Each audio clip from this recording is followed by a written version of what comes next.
It's both quick and simple to install your update to upgrade to version 25.1. Once you've downloaded the update to your desktop, you double click it, the files are extracted,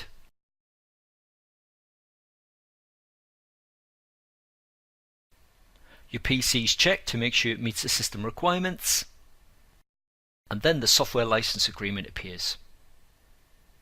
You must accept the terms and conditions to continue. Your existing installation of Sage 50 account should be detected, and if it's the correct folder, you click Upgrade. You're then prompted, do you want to continue? And you click Yes, begin installation. A progress bar then appears as the software installs.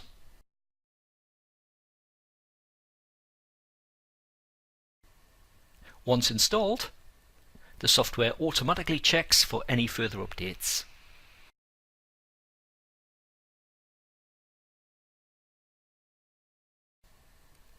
If any are found, you'll be prompted to download and install these. There aren't any new updates in this example, so we just click Close. That's the installation complete, and we click Close to get back to the desktop.